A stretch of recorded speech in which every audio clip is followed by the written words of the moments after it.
Hey guys, how's it going? It is your boy, Big Blue Drew 97 here, coming at you with another manga review for Dr. Stone. Manga chapter Z equals 168, titled Corn City, population 1 million. So yeah, when it comes to this chapter of Dr. Stone, I think that this chapter pretty much confirms the end, or at least like the end of the beginning of this American war, the confrontation between Stanley and Zeno against Senku and Taiju and the rest of the Kingdom of Signs. This chapter definitively shows that, yeah, at this moment the conflict is over and we're going to move on to the next step of Senku's plan to defeat Y-Man, as it can be seen by the title of this chapter, Corn City, which would imply that in some way or fashion, Senku's team has acquired corn and is now going to create a city from it. So overall, when it comes to what we'll be talking about in this chapter, is basically just like I said, the confirmation that the war between Senku, the Kingdom of Science, and the American colonies is over for now, but there are going to be some tensions with it, as well as like potentially what is going to go on next, or what's going to happen next with Senku and his crew. Now, without the way, before we get into the video, I'd like to ask y'all to subscribe to my YouTube channel, Big Blue Dream 97, as well as leave a like and a comment if y'all want to, if you like this video, and in the comment section, talk about how you liked this chapter, what you thought of it, and without the way, let's get right into the review. So, we start this chapter off with a cover page where we see Dr. Stone and we see that someone is holding up the flag of the Kingdom of Science, as we see the title of this chapter, which is Corn City, population 1 million. And you may be thinking like, oh, it's just a normal flag, but when you really like take like a slight look at it, if it wasn't for the fact that you have like the Kingdom of Science like symbol on it, which is in a corn as well, so you know, Corn City, the flag is a representation of that, but at a certain angle, or if you do not, if you ignore the corn spaceship on it, it's a white flag. And white flags are normally symbols of like giving up a war or surrendering, implying when I was talking about how this chapter is basically the end of this war, this flag being on like a white background could indicate the Kingdom of Science acquiring Corn City, as well as showing an end to the war between the American colonies, or at least having some type of truce by waving a white flag. So that could be the implications coming from this cover page. And then we get right into the actual chapter where we get Chrome confirming to Senku and the others that they have captured Dr. Zeno and that they have the enemy king. And they're saying this over the intercom, over the cell phone, but they're able to do that now because they have Dr. Zeno, who was the only one in the American colonies that knew Japanese, which is confirmed in this chapter. So you have the people listening in on this conversation, and it's like, oh, Dr. Zeno will handle it. But then we cut to seeing Max coming to rescue his beloved Luna, as well as my beloved Luna, as well as he gets the unfortunate confirmation that Luna is now taken, and now Max has become an ally of the Kingdom of Science because he, like Carlos, is a simp. And he simps Luna hard to the point where she asked him, like, okay, I need you to rescue us Francois and Kasiki, because they're going to be very helpful in helping save my boyfriend Senku, so can you help me? And he, without a doubt, helps them by breaking out of their bindings. And you have this funny scene where you have Max, who's trying to free Kasiki, and Kasiki's like, oh, don't worry, child, I can break out of these binds by myself with just a little bit of help. And he looks over to Francois and is like, Francois, tell me about one of Zeno's inventions. And Francois just says, tractor, and he just bursts out of his clothing, naked as always, as he escapes with Francois off the ship, as we see that Luna and Max are like, oh no, the prisoners have escaped, let's go after them, as they also escape the ship, as we see that they begin their trek to try and rescue Senku and the others. And then we cut back over to Chrome and the crew as they are confirming once again that they are communicating through the cell phone in Japanese because they know that Dr. Zeno was the only one that can understand them, as they are confirming their location to hopefully Senku and the others so that they will know where they are. But then Chrome's group hears a voice on top of the hill coming down as whoever this individual possibly is talks about how Zeno is not going to be hostile and that a proper maneuver won't be conducted until Stanley's crew returns, and that any type of resistance will be illogical from this man, as we get the confirmation that this individual is obviously the man, the myth, the legend, Senku, as he declares that Dr. Zeno is a world-class science pro, as we see that he has somewhat tears in his eyes, as we cut over to Zeno with slight tears welling in his eyes, showing that they do have a connection with each other, obviously, because they are mentee and mentor, respectively, with Senku and Zeno. But they also just have so much, like, just years and years of just communicating through email back and forth that they're finally able to truly see themselves face to face. It's like meeting someone that you've been pen pals with for years and years and you're best friends and you finally meet in person. This is the type of feeling that's coming from them. But you also have to remember the fact that Zeno tried to kill him through Stanley, and that is something that is brought up about how, oh, you survived, Dr. Senku. And also he's referring to Senku as Doctor, so, you know, showing respect for Senku.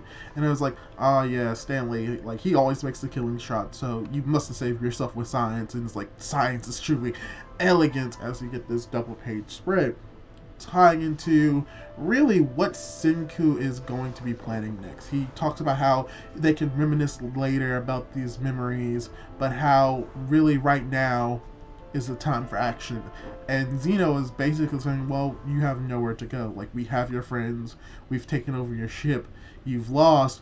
Where you have Risui talking about how, oh yeah, that may be true, we can't go back, but that means we just gotta go keep moving forward, right? Yeah. And Chrome's like, wait, what do you mean? As we get Luna, Francois, Kasiki, and Max, how now they've joined the party as well. And then you have Luna, who goes through like just 3 levels of emotions of like happy, joy, crying, to shock, to being a smooth operator all within the span of a second. And how she's like, don't worry, I knew you would survive the dogfight. She's like, Senku, you're safe. Oh yeah, I knew you were gonna survive. So she's a little bit tsundere, but it's fine. She's his boyfriend, girlfriend. They're in a relationship. So, you know, it's fine that she's happy that her man is still alive. And while this is all happening, Francois does what Francois does and sets up the table to have some food. Max and Carlos join back together as brothers. And then you have Luna, who's just thinking about like the situation of meeting back up with Senku and how she has this like idea of like what Senku would do. But then she comes to realize, like, oh yeah, I forgot. Senku isn't that type of person. He wouldn't just be lovey-dovey with me. She's kind of shocked by what Senku does, because Senku compliments her on the fact that she was able to escape, and like how she was able to sneak away with Kasiki and Francois, and how she did a good job. So she realizes that Senku isn't exactly what she imagined, but he still has qualities that she does find attractive. So she's like, at least I was half right. As we have Ukyo, who basically is the person who tells everyone to move on, as everyone is questioning, like, where are we moving to, as we return back to the American colonies, where Senku and his crew acquire a ship from Dr. Zeno. They steal a ship. They steal a ship from Dr. Zeno, as he considers it a trade for the Perseus, since, you know, they completely destroyed the front end of it. So they take the ship, they run away, and now what? Are they going to go back and fight? That's what Kohaku thinks. But then you have Gin, who's like, well, you only think of battle. If we go back now, we're dead. And I'm like, yeah, they literally Stanley took out like 2 of y'all top warriors in an instance. Yeah, even with Tsukasa, I think that they could possibly win against Stanley. I mean, possibly. Tsukasa is literally the strongest middle high schooler in the world, so like he could probably take him, but it's like they don't want to take the risk. And now you have Senku, who is basically talking about how their goal now is diplomacy, and how what they're going to do is going to be the world's first and last leadership summit between Japan and the US. And then Senku questions who will be the most reasonable person to talk to in Stanley's group, in Zeno's group, in the American colonies. And then you have Chrome, who has an idea. And I love what they're doing with this when it comes to Chrome and who they choose. Because if you didn't know, they choose Brody, the big, bulky African-American male, to be the person in charge. But the reason why makes sense, because this is something I made reference to in the last chapter, or I tried to make reference to this in the last chapter, for how Chrome heard Brody talking about how it is more feasible to try and rescue Chrome and Dr. Zeno than to go up against the enemy because they were running out of oxygen. And Chrome makes reference to this, like he prioritized like saving our lives over catching the enemy. And even Gin, who Brody thinks that he was lying, but he didn't get angry, he just laughed it off. So it shows that he does have like true leadership potential, and how he can have like a clean and calm demeanor and have like a cool head, in the same vein as Ukyo. And they even compare Brody to Ukyo when it comes to someone who would rather not sacrifice lives. So you have Brody, who's talking to Senku, most likely in English, and how he talks about how there's not going to be a hostage exchange because they have more hostages than they do. Even though, like, you have the king on your side, we literally have the entire army on ours. So we're not going to do an exchange. And Senku's like, yeah, you're right. That wouldn't be the smart idea. So you have Senku with his IQ level, his 5,000 level IQ play of telling Brody the revival fluid recipe of alcohol plus nitric acid to get nitol, which is the revival fluid. And this shocks Zeno, Brody, as well as the people in the Kingdom of Science. And he talks about how they, with Korn, that they're able to like basically create this revival fluid, and how they can get the details from the people who are on the ship. So this confirms a few things. One, the people on the ship do know how to make revival fluid, which makes sense because since they got the platinum, it just makes logical sense to have everyone have the knowledge of how to make revival fluid. So if one gets captured, or Chrome gets captured and they get killed, they can still make more revival fluid because they have the knowledge to. As well as if they come across the people that can be revived and Chrome and Senku are not in the immediate facility, they can still find a way to make revival fluid. So that makes sense. So we also have the second layer of this big brain IQ plays, because now that they have the details to make the revival fluid, they can revive more people. He suggests 1,000,000 people. Tying into the title of this chapter, as he also confirms about how, with the help of the Kingdom of Science as well as the American colonies, they can create a corn city, because now that now their goals align. The Kingdom of Science wanted corn, and the American colonies wanted more people. And then you have Brody, who talks about how Stanley would never agree to these terms, and how this agreement would make the hostages safe, and how Stanley would track them down to the ends of the earth, which Senku gives a hearty reply, is like, oh, well then we'll continuously run and he'll never catch us. And from here, you have Brody, who's like just thinking about all of this, and how this kid is not only building a nation, but waging war, and how y'all people are freaking crazy. And something that I didn't make reference to beforehand, but we see that you have Nikki and the Kingdom of Science people who are tied up. And this is very important because Nikki plays an important role when it comes to the idea of like what Senku was doing, because she was one of the first people to be convinced to join the Kingdom of Science when Senku decided to go against Tsukasa, because he told a lie about how America still exists, which, you know, he was right, but they would have never have known that. And this plays a point because you have Nikki who's like, there's no problem, leave the Corn City in our capable hands, as a flag is being raised.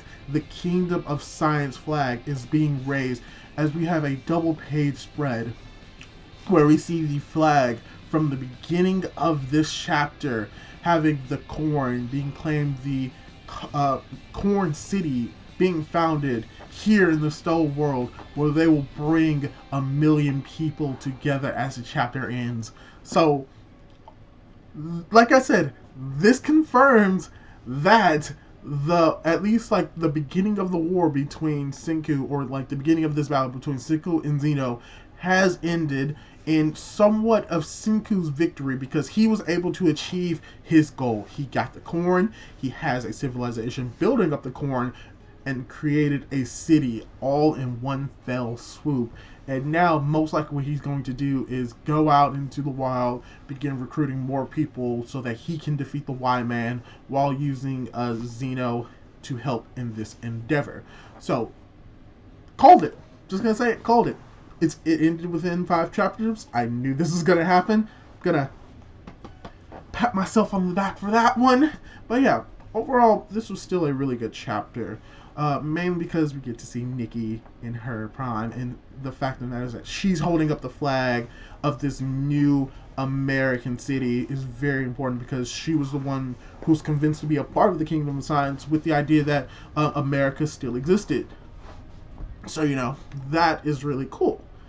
But then you also have just more like the emotional scene between Senku and Dr. Zeno. That was amazing because it does show that even though they are enemies, they still have this kind of like relationship that has been built up for years and years that can't just be going away easy. And they were able to let their emotions just, even if it was a split second, come out so that they can both see that, yeah, I kind of cared for you, even though like you tried to kill us, you almost killed me, like you're still my mentor, you're still my mentee, so like we have this relationship. So that was cool to see, as well as just seeing just something that was brought up in the last chapter tied directly into this chapter, and it plays a big role. And even just Senku's big brain IQ idea of just revealing the revival fluid formula, because he knows that by doing so, and as well as telling the other people in the Kingdom of Science the formula, that they will be safe. And just the fact that they finished this war not with like firing off guns or killing anyone, but with diplomacy. The main thing that Senku, like, he always wants to win battles with the very least, if not no casualties whatsoever, and diplomacy is just the best way to do it. So it just makes sense that he would end this war, or at least the battle, with diplomacy. And just tying Brody into this makes even more sense, because it shows that what Chrome did, and directly or indirectly, still played a positive role in Senku's victory. As well as getting a smaller cast of individuals going on a journey, just to make the story flow a little bit better, so we don't have to focus on 20 or 30 people like we have been for the past few arcs. We're going to be focusing on a small, closer knit group, so we'll get a little bit more development from them hopefully in the future. So also the potential that Stanley will try to stalk Senku and his crew for the foreseeable future, meaning that eventually Stanley is also going to join this crew, meaning that potentially we're going to have a bigger and badder individual that maybe even Stanley cannot face on his own, and that he needs the help of Senku and the crew to accomplish or defeat that person. So, you know, that's something that's going to be cool. Or even they may just go and like have to fight nature itself, which is also cool. So, I'm not sure 100% what's going to happen in the next chapter. What do you think is going to happen in the next chapter? Also, forgot to say this, Nikki is best girl, Luna is second best girl. Because they're both in this chapter, this gets a 12 out of 6. Great chapter. Well, leave your comments down below. Leave a like if you like this video. Leave a like if you like this review. Subscribe to my channel, Big Blue Drew 97. Hopefully, you can do all of that cool jazz, and I'll catch you in the next video. Goodbye for now.